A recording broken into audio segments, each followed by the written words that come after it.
harbor, show you some of the big commercial fishing boats and nice restaurants back there. Then we're going to cruise down behind Assateague Island, search for some of the famous wild ponies. We do make about a 15-minute stop on the island. We have nets up here, so if anyone's feeling adventurous, grab a net on the way off the boat, see if you can catch any critters in the water. Bit about Ocean City. Ocean City did not used to be the big town you see before you now. Started out as a really tiny little fishing town. Not a really productive little fishing town. Boats used to have to travel quite a way through the bay, all the way up to the Indian River and Delaware to get out into the Atlantic Ocean. Really far away for all those boats to keep going. But something happened in 1933 that changed all that. Ocean City got the news of a really big storm that was coming in. Back then, they didn't name hurricanes like they do today. They just called this hurricane the Storm of 33. The storm did cause some damage in the area. There used to be a railroad bridge extending from right back here behind Coast Guard Station all the way to the mainland over there. As you can see, there is no longer a railroad bridge here. People of Ocean City came up with the idea, and in order to later the old bridge down, they would stick a few heavy boxcars on top of it, thinking that would prevent it from getting washed away by a hurricane. Mother Nature didn't like their idea. Coming back to building here, went up towards the port left side of the boat, went up towards the starboard right side. White marked buoys with diamonds. These buoys represent the final resting place of the boxcars and the railroad bridge today. Also here, people so cross that we are about 8 feet underneath the boat. We're going right over top of it.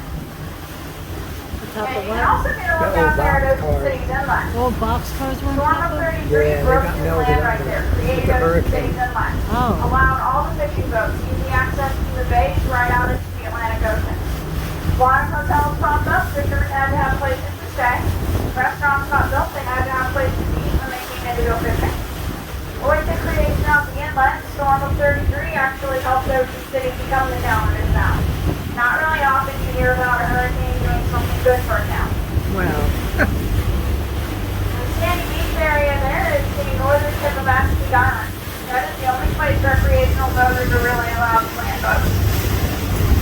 Assateague is a protected area, so technically what they call island migration. The island itself is always 15 meters space.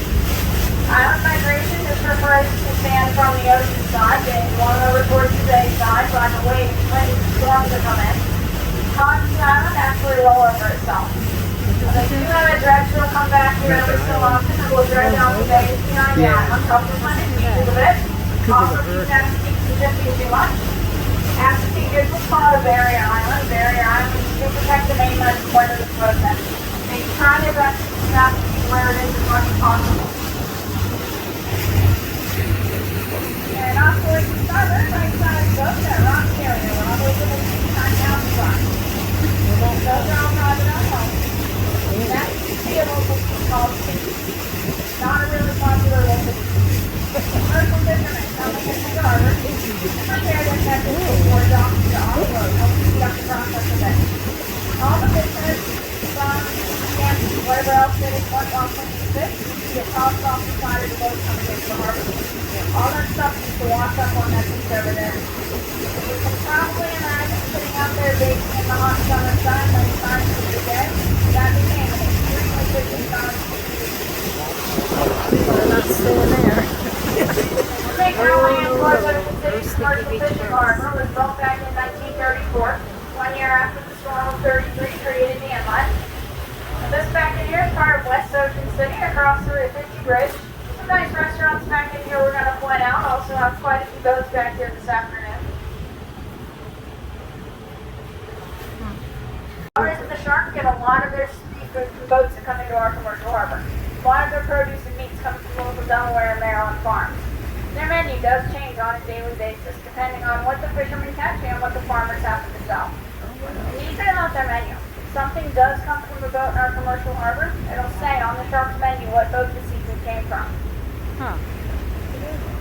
And Integrity coming up here does some long line fishing. You'll see the big spool of fishing line. They'll stretch their line out anywhere from 20 to 30 miles with baited hooks spread across the line. Catch things like tuna, shark, swordfish. Building back behind Integrity there, Seaborne Seafood. You can buy some nice fresh fish and seafood from our boats back in there. Wow.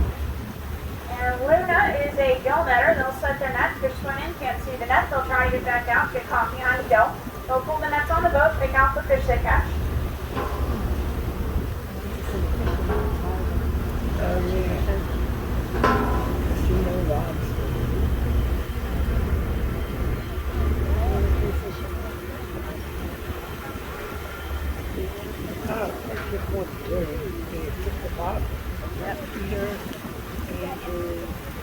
Coming up towards Breen and Diane, Tony and Jan, a pair of draggers. They have big spools with nets on the back of the boat. They'll go out and drag the ocean floor, mainly fishing for flounder. They also have a permit for horseshoe crabs. We're going to talk about why they catch horseshoe crabs later during the trip when this guy comes out to visit everybody. Oh. Coming up towards the boat with a fun name to say, Assateague is called a pot boat. They'll put pots in the water, mark them with buoys, pick them up later on. Catch things like lobsters, whales, sea bass. Assateague is a lobster boat. They do catch the same type of lobsters people catch up in the New England area. If you are lucky enough to catch them coming in after pulling pots, you can buy lobsters right off the boat. Does not get fresher than that. And Valerie Marie there, another dragger, used to be called the Marcella. That is the oldest working boat in Ocean City's harbor. She was built back around 1946. Wow. There's some other restaurants back in here, Crab Alley across the street behind the flags. And we're turning around here by new restaurant Pier 23. Just opened up a couple How do we get weekends to ago. these restaurants? We need a boat. What they did here is kind of like a food court type restaurant. They've got We need these a big boat shaken containers rigged up to be able to cook and serve food out of, kind of like a stationary food truck park type restaurant. It's going to be interesting to see how this works out this summer. Ocean City's never had a restaurant like this before. Nope. Oh yeah, they got cars, so there's got to be a way to get them. Yeah. And we're coming up here towards Harborside. Has good food, just like the other restaurants back in here. But Harborside is most known for the fact that they are the birthplace of the popular drink, the Orange Crush. It consists of fresh squeezed orange juice, among other things. Definitely the adult Orange drink, Crush, soda what's Orange that? Crush. A lot of places around Ocean City make the Orange Crush. Back in the colonial days, farmers used to have to pay taxes on every head of livestock they owned, including horses. They'd get the news of the tax collector coming by, carry all their animals to Assateague graves for a few hours. Tax collector came by the farm, asked where the animals. Farmers give him a weird look, saying, "What animals? We don't have animals." After the tax collector left, they come over here, grab up their animals, ferry them back across the bay over to the mainland. Really sneaky way of avoiding paying all their taxes. And the reason that's the more Assateague is while there's no farms anywhere on the island, people have found those other farm animals like pigs, sheep, and goats over here. It is believed that the ponies on the island are descendants of a couple of the farmers' horses that escaped and refused to get rounded back up. And Assateague itself is split at the Maryland-Virginia state line by a big chain link fence. It extends about 25 yards into the ocean, 10 to 15 yards out into the bay, about 10 feet tall. The fences they would use are very different ways that states maintain their ponies. Maryland tries to keep their herd between 80 to 100 ponies. Current count right now is around 75. And the Maryland ponies are the true wild ponies. Only human intervention they get. Month of April, park rangers come out with dart guns, shoot some of the mares before control darts. Controls how many babies they're able to have to keep them from overpopulating the island. Once the population under 80, it's been a couple of years since they've used birth control. Last time they used birth control was back in 2017. They're trying to build the population up a bit. So Virginia way of managing population control. Virginia is limited to keeping their herd to 150 ponies. And a Virginia herd is owned and managed by the Chicken Chief Volunteer Fire Company, not the National Park Service. Back in the 1920s, 1930s, before Assateague became a national park, the Fire Company was struggling a lot. They came up with the idea, let's go over to Assateague, round up all the ponies on the Virginia side, bring the whole herd across to Assateague, auction off a couple of young ones, use all the money we raised to upgrade all of our outdated fire equipment. The fire company raised so much money, got so much publicity for the island, that about 98 years later, Virginia still does the same thing today. What's in the light here? Chicken Chief volunteer firefighters, trade in fire gear, for jeans, food tax, become the famous saltwater cowboys. They'll take their own horses to Assateague, round up all the ponies on the Virginia side. Last Wednesday of every July, they'll swim the herd across the channel at Memorial Park in Assateague, run the herd down Main Street to the fairgrounds. Thursday, auction off the young ones over 1 year old to private homes. Friday, spring the remaining herd jackrabbits until next year.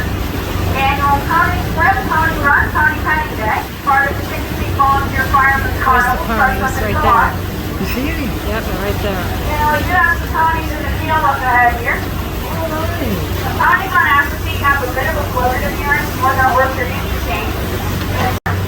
Another stallion, or man, does wander up into this group's territory. Yeah. These stallions will fight each other until one of the two ends up getting chased away. Also territorial with their own babies as well.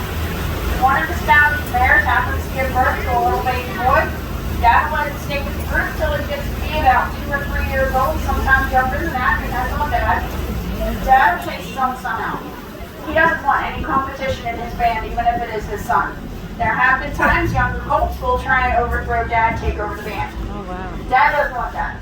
As soon as his son reaches maturity and starts showing interest in the mares, Dad will chase his son off to round up his own girls before his son gets a chance to pick Dad out. Not a ton of fresh water on the island, but a lot of their moisture comes from the grass they eat. These guys have been here close to 400 years now. They've adapted really well to life on the island. They do live to be between 20 and 25 years old on average. Can we stand or no? Oh, we can. And Captain John pulled right up against the island here, so if you'd like to take turns walking up to the front of the boat to the bungee cord for pictures, you're welcome to do so. Yeah. And the Park Service does recommend people stay about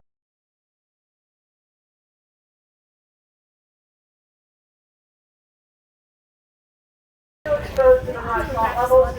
At that point, anything not part of a natural diet, things that are apple and people say don't really bad tummy aches. And I'm not doing it, so we can't get rid of things to give them a tummy ache, so it just sits in their system so they can pass it through.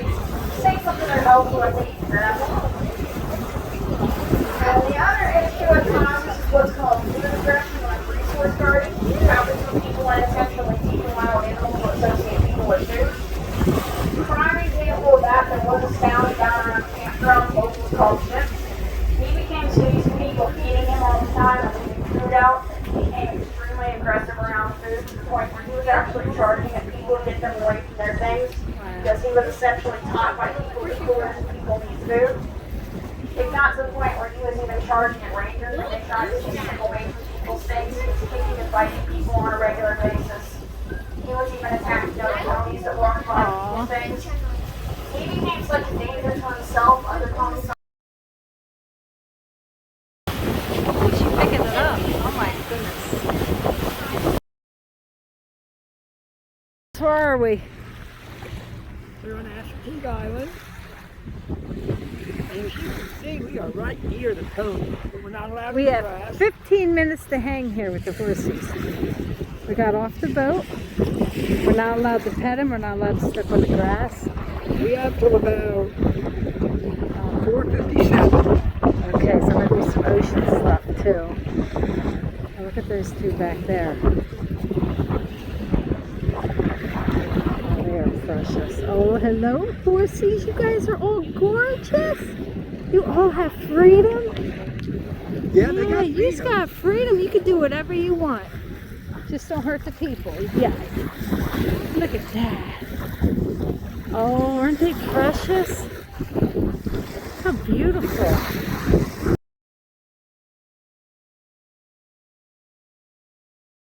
Oh, look at the little hermit crab. Good job for catching them. But everything, I guess, live, we got to keep on. They're not up there, all over here. Oh, wow, maybe I'll catch one. Don't touch it. Wow, he caught a jellyfish. Good Don't job, go like buddy. this, so don't go like this. Well, everybody's Singing crab, Mr. Oh, Crab. you caught a hermit crab too. I'm glad you guys are catching these critters because I can't catch anything. Oh, wow, he's cute. You just gotta look a little black though.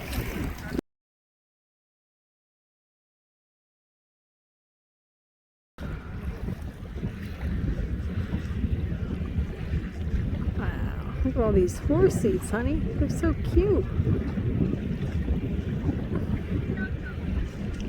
Wow.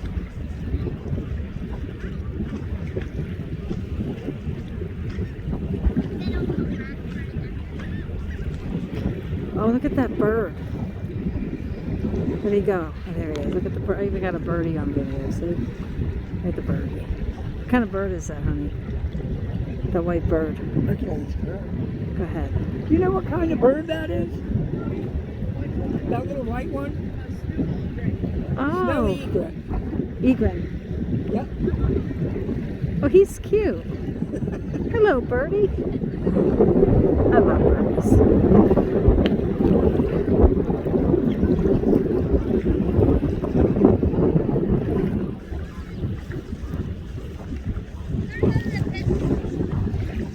It's not afraid of the horse.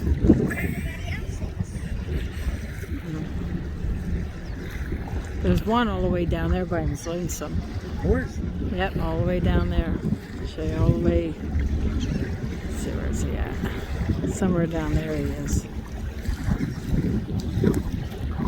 Oh, yeah, I'm sure they're not the only 9 on the island. To the closest to us, though. Oh my god, they are so cute. That is nice.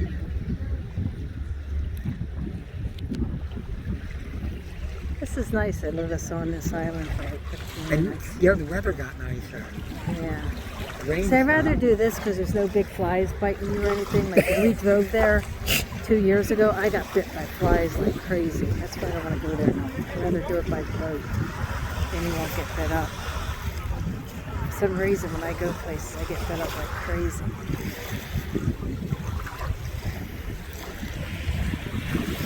It's really nice here, though. It's beautiful. Another boat out there. What do you folks say? Too far away, I don't know.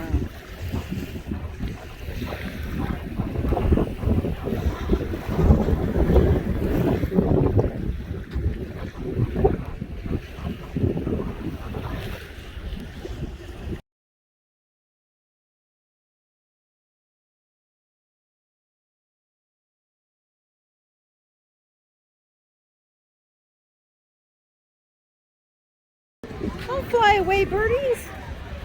Where y'all going? Oh, look at that white one. He's pretty. Hi, Doc. I mean, go.